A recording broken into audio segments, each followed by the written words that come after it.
러시아의 문학가 도스토예프스키는 1849년 28살 때에 사회주의 혁명 단체에 가담했다는 죄목으로 사형 선고를 받았습니다.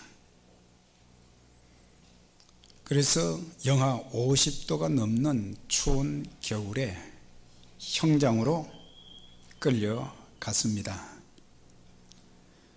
그를 포함한 3사람이 이제 기동에 묶여서 사형 집행을 기다리고 있었습니다. 이제 그가 이 세상에서 남아있는 생명의 시간은 약 5분 정도가 남았습니다. 그는 이제 마지막 내게 남은 5분을 어떻게 쓸까 그것을 고민하고 있었습니다. 그래서 2분 정도는 형장에 같이 끌려온 사람들에게 한마디씩 하는데 쓰고, 나머지 다른 일부는 가족을 생각하는 데 쓰고, 또 일부는 지금까지 살아온 자신의 삶을 정리하는 데 쓰고, 그 다음 일부는 하늘과 땅을, 들판을 주신 하나님께 감사하는 데 쓰자고 생각을 했습니다. 눈물을 흘리면서 함께 사형당할 2사람과 인사를 나누고, 그리고 가족들을 생각했는데 3분이 훌쩍 지나갔어요. 이제 남아있는 것은 2분밖에 없습니다. 나는 이제 죽어서 어디로 가게 될까? 이렇게 생각하니 앞이 캄캄해졌어요. 지난 28년의 그런 삶의 기간은 보통 사람의 수명에 비하면 아주 짧은 그런 세월이지만,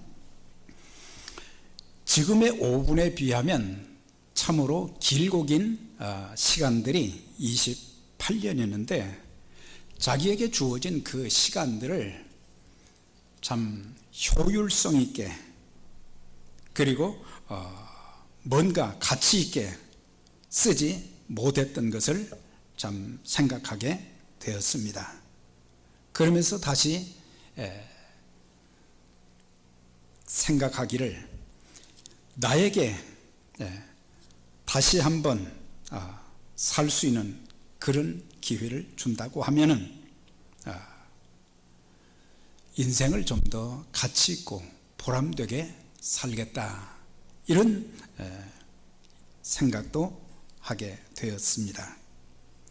정말 후회되는 28년의 그런 삶이었습니다. 그러나 후회는 너무 늦었어요.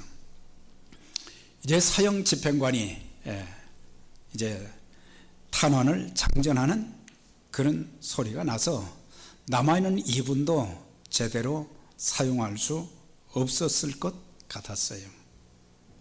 그런데 갑자기 한쪽에서 큰 소리가 들려옵니다.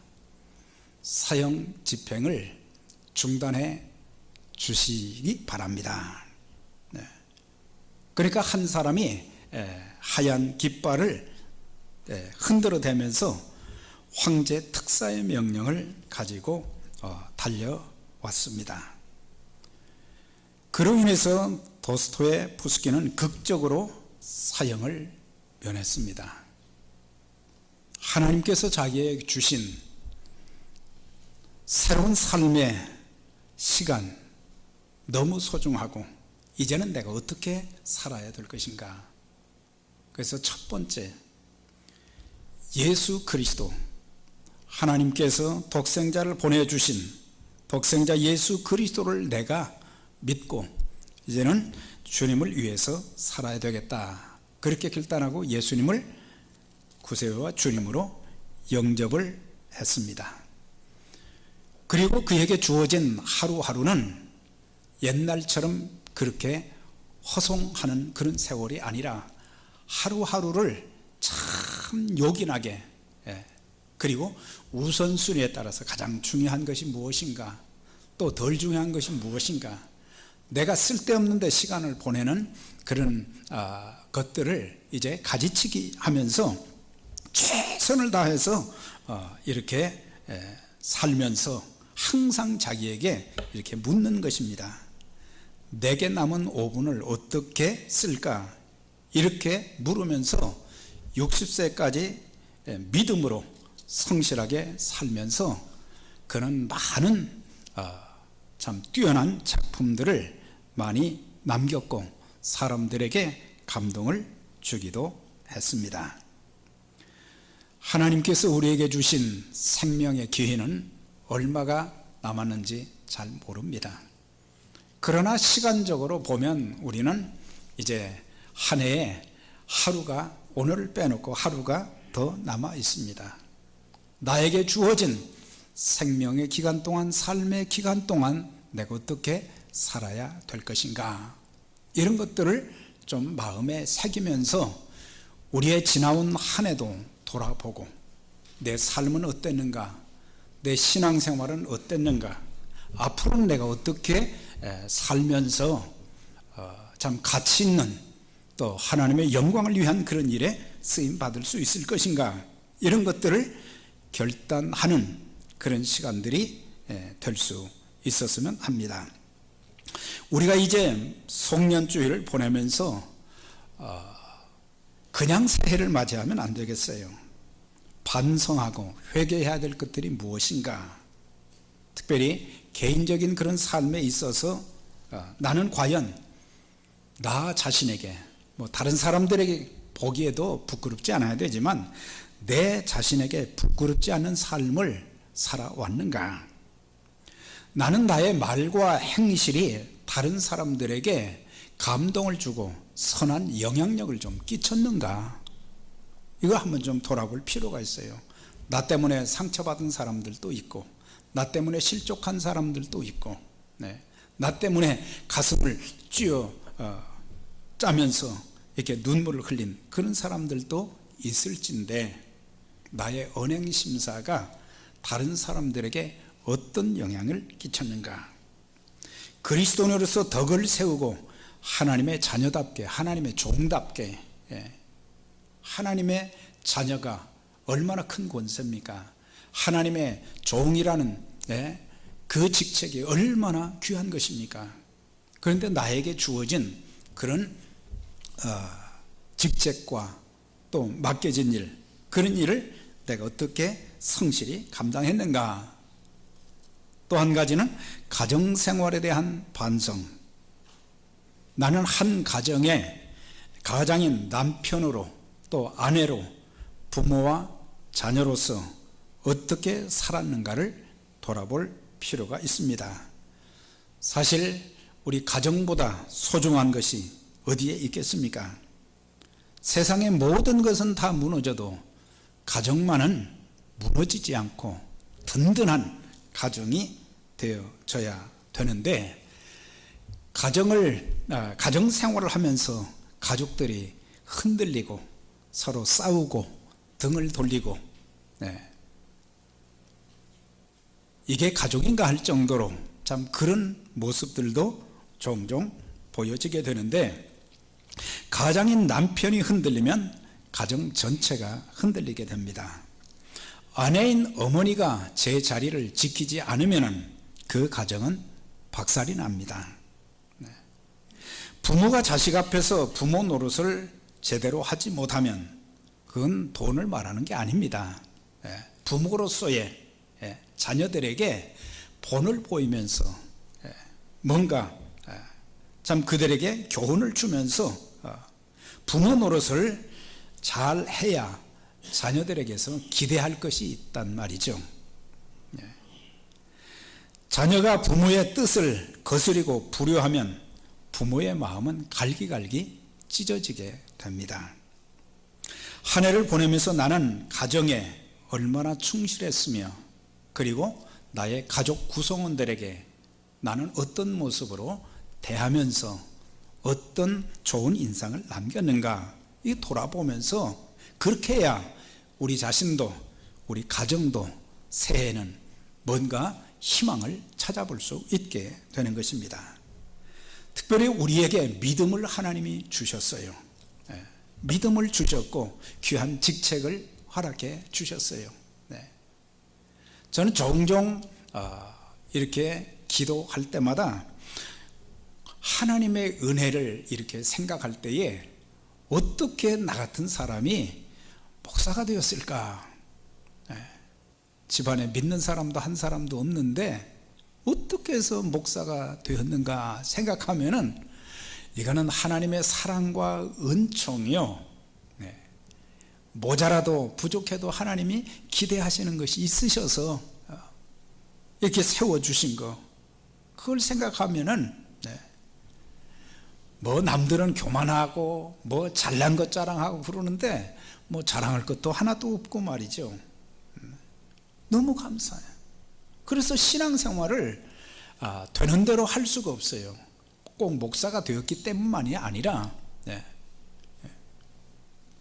그래서 신앙생활에 최선을 다하려고 몸부림치고 하나님께서 기대하시는 것이 있을 것인데 하나님이 실망하시면 어떻게 하는가? 하나님이 더 이상 쓰시지 않으면 어떻게 할 것인가? 이건 뭐 그냥 머리가 쭈뼛쭈뼛 서지요. 하나님께서는 우리에게 믿음 생활 잘하도록 주일을 허락해 주셨어요. 주일날이 있잖아요. 우리가 한 해 돌아보면서 주일 성수 얼마나 잘했는가? 52주, 53주밖에 안 되는데 그냥 주일 빠지는 것을 밥 먹듯이 하는 그런 경우들이 혹시는 있지는 않은가? 우리가 예배 생활을 잘 할 수 있도록 하기 위해서 하나님은 주일 예배도 수요 예배도 금요 기도회도 새벽 기도회도 많은 예배를 주셨지만 우리는 그 예배에 충실하지 못했다고 하는 거예요. 전부 나 위주로 교회 생활을 했지 하나님 위주로, 하나님의 교회가 하나님의 일이 이루어지도록 하는데 우리 자신을 별로 드리지 못했던 것을 알 수가 있어요. 말씀 훈련도 있어요. 헌금 생활, 하나님께서 금년에 우리가 기대한 것보다도 참 놀랍게 하나님께서 물질을 주셨는데 헌금 생활, 전도와 구제하는 일에 얼마나 성실했는가? 이것은 하나님 앞에서 우리 모습을 잘 조명하고 생각하면은 우리가 회개하고 돌이켜야 될 것이 적지 않게 많다고 하는 거죠. 이렇게 신앙생활해도 되는가? 또한 한 해를 지나면서 우리 감사할 것도 너무 많아요. 우리의 가정과 직장, 사업장, 교회에서도 힘든 일들이 적지 않았지만 모든 것이 하나님의 은혜와 축복의 삶이었고 에베네셀의 역사였습니다. 너무 감사한 거예요. 그래서 우리가 고백할 수 있는 게 뭐겠어요? 오늘 일부 예배에서도 똑같이 불렀던 것이 지금까지 지내온 것 주의 크신 은혜라 한이 없는 주의 사랑 어찌 이루 말하랴 자나깨나 주의 손이 항상 살펴주시고 모든 일을 주 안에서 형통하게 하셨네. 계속해서 오늘 은혜의 찬송을 이렇게 많이 드렸지만 그래서 우리가 건강하게 살게 하신 것도 하나님의 은혜인 것입니다. 우리 인생에 가장 소중한 것이 뭐겠어요? 물질이 아니에요. 이렇게 살아보니까 물질이 가장 귀한 것 같지만 물질은 맨 마지막이에요.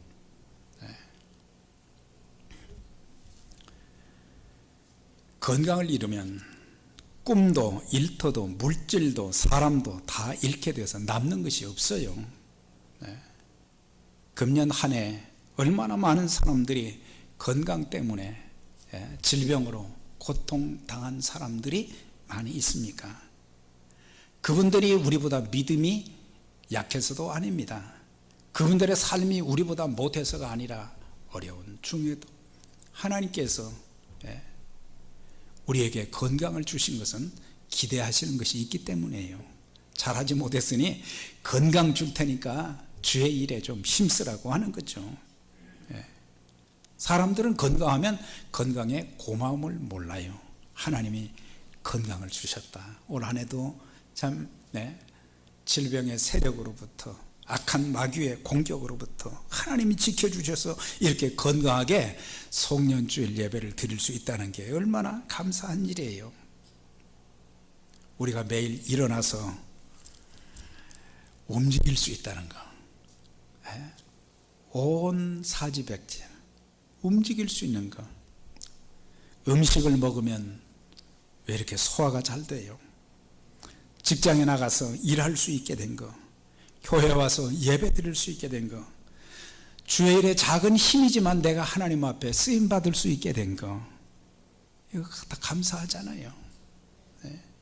정말 감사한 일인데, 하나님이 건강 주시고 내 생명도 주장해 주셔서 진즉 죽었어야 되는데 하나님이 살려주신 것은 우리에게 사명이 있기 때문이에요.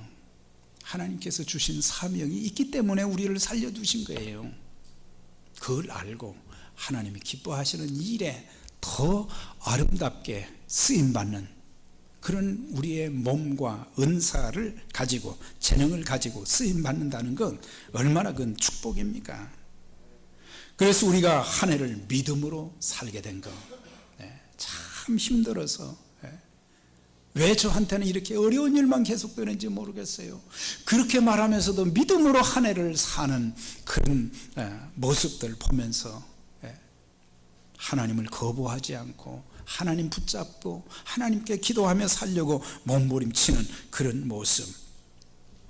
주의 몸된 교회에 일할 곳이 너무 많은데, 손길이 부족할 때도 많은데, 그런 가운데도 서로 마음을 모아서 함께 교회를 섬기고 선한 일에 쓰임을 받게 해주신 건 너무 감사한 일이잖아요. 그래서 적어도 우리가 회개할 것은 회개하고 감사할 것은 감사하면서 또 한 가지 질문을 해야 됩니다. 나에게 주신 그런 직책을 가지고, 또한 나에게 주신 건강을 가지고 한 해를 어떻게 살았는가? 특별히 하나님만 드러내는 겸손한 삶을 살았는가도 물어봐야 됩니다. 여호수아는 110년을 사는 동안 성경 이곳저곳을 보면 출애굽기에도, 또한 민수기에도, 신명기에도, 여호수아서에도 이렇게 보면은 그는 신앙생활을 평생 해 나가면서, 그리고 그 백성들을 모세의 지도력을 위임받아 가지고 가나안 땅을 정복하고 나서도 그는 항상 하나님께서 여러분들을 위해서 앞서 싸우셨습니다. 하나님께서 여러분들을 도와주셨습니다. 하나님께서 여러분들을 인도해 주셨습니다. 하나님께서 가나안 족속들을 쫓아내 주셨습니다. 자기 이름을 한 번도 내세운 적이 없었어요. 느헤미야도 그랬죠. 성벽 재건하고 난 뒤에 다른 사람들의 이름을 많이 기록했지만 자기 이름은 거기에 뺐어요. 우리는 하나님만 드러내는 겸손한 삶을 얼마나 살았는가 물어볼 필요도 있고, 또 한 가지 물어야 될 것은 하나님 말씀에 내가 얼마나 순종하며 살았는가. 하나님께서 우리에게 많은 말씀 주셨잖아요.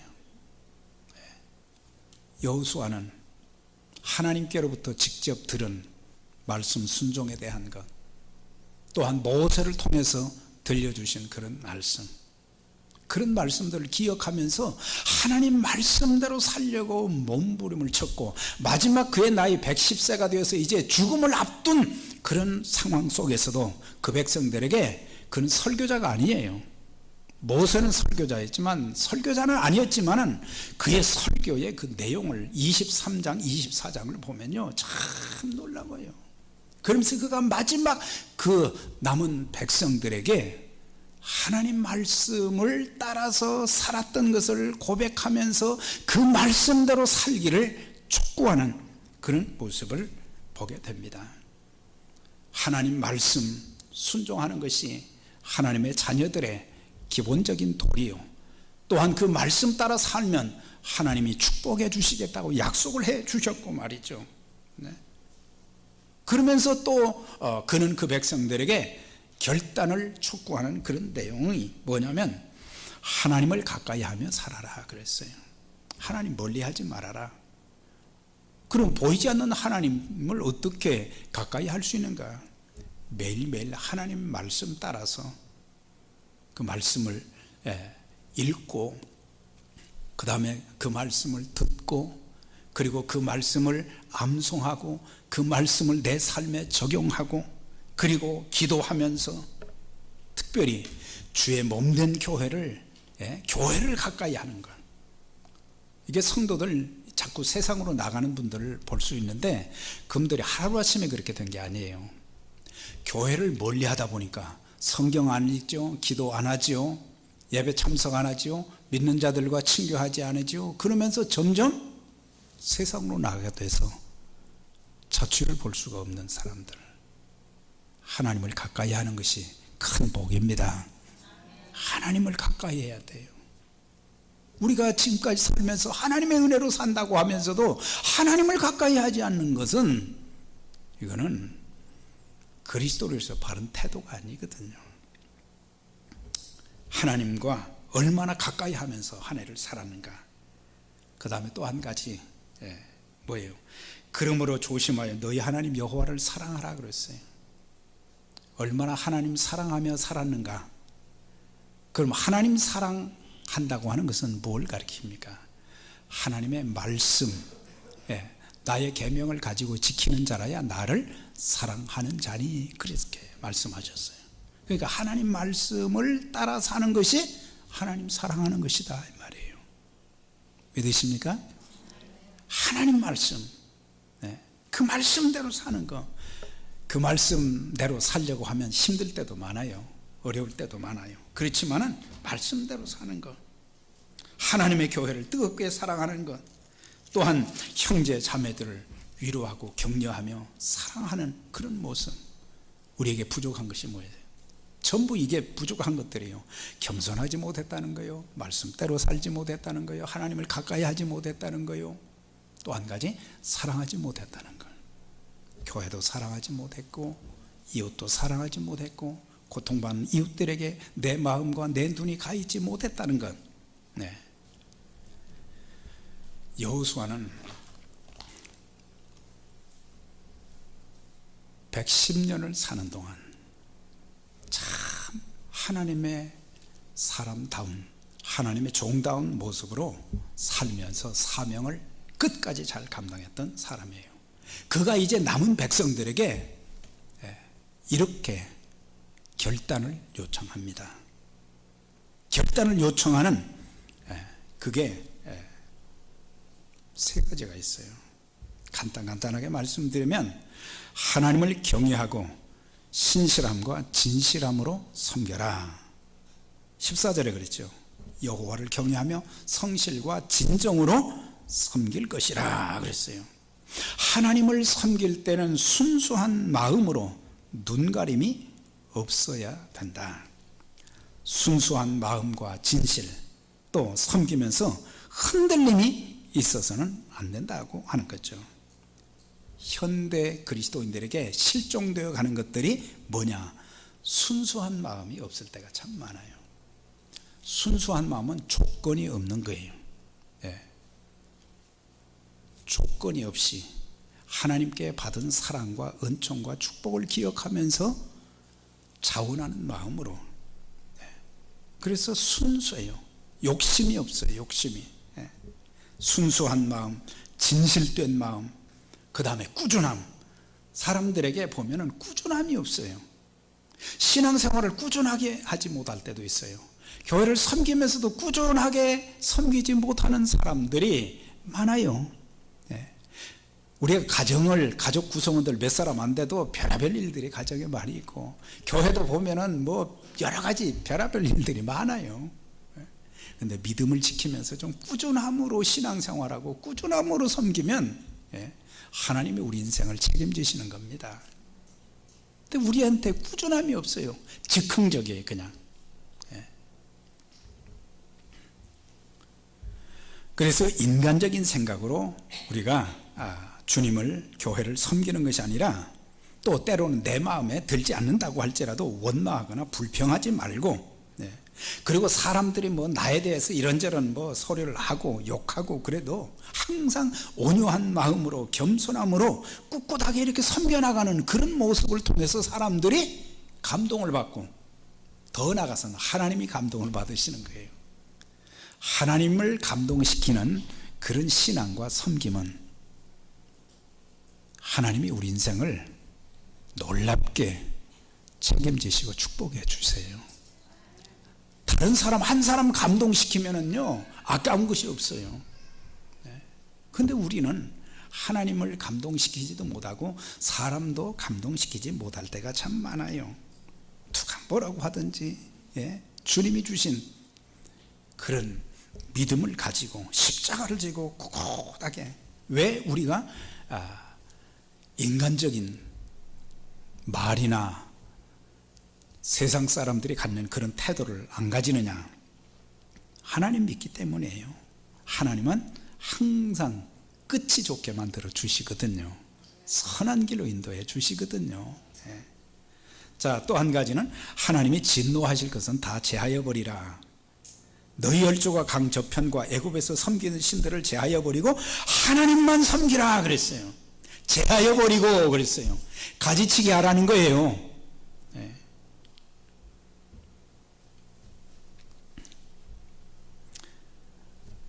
옛 생활에서 떠나는 것, 우리가 금년에 하나님 보시기 아름답지 못했던 것들, 하나님이 싫어하는 것들, 하나님의 축복을 받는데 방해가 되는 것들, 무엇인가를 이렇게 돌아보면서 이제는 이거 회개한다는 것은 끊는다는 거죠.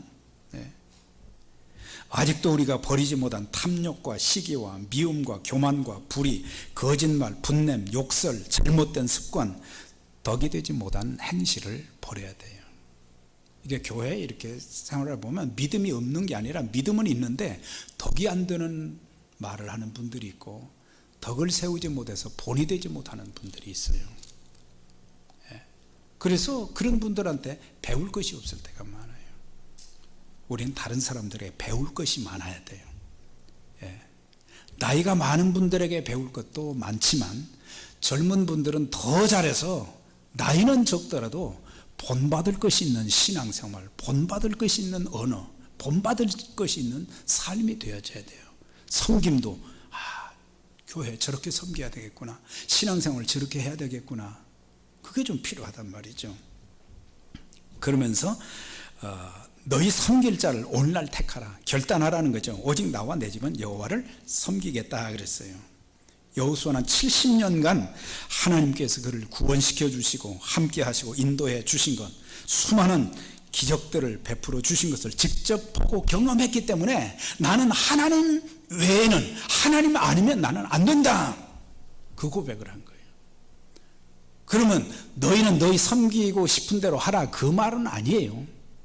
나는 이런 하나님을 70평생, 애굽에서 40년은 그에 대한 기록이 없지만은 70년 동안을 이렇게 사는 동안 하나님이 행하신 일들을, 광야 40년간 모세를 보좌하면서 하나님께서 행하신 놀라운 일들을 그렇게 지켜보면서 마지막 그 숨을 거두기 전에 나는 하나님이 없이는 안 됩니다, 나와 우리 집은 하나님만 섬기겠습니다, 이런 결단을 그 백성들이 하라고 하는 거예요. 하나님 떠나면은 다 잃어버리거든요. 사사기가 그 내용이에요. 24장에 이렇게 설교를 했는데도 그 사람들, 여호수아가 살던 시대, 또 여호수아와 함께 했던 장로들이 죽은 다음에는 자기 하고 싶은 대로 다 행하더라. 그래서 사사시대는 350년은 암흑의 시대가 된 거예요. 네. 하나님의 역사를 경험을 할 수가 없었어요. 네. 오직 나와 내 집은 하나님만 섬기겠다.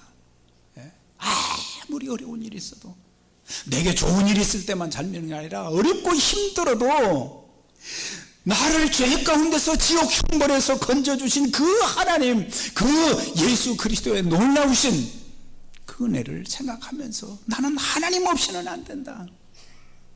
목숨 걸고 지켜야 될 것이 이 신앙입니다. 예, 기분에 따라서 우리가 교회 생활을 하면 안 되고요. 그랬더니 이제 16절에서 18절을 보면 백성들이 여호수아가 딱 그렇게 설교를 하니까요, 이 사람들이 뭐라고 했어요?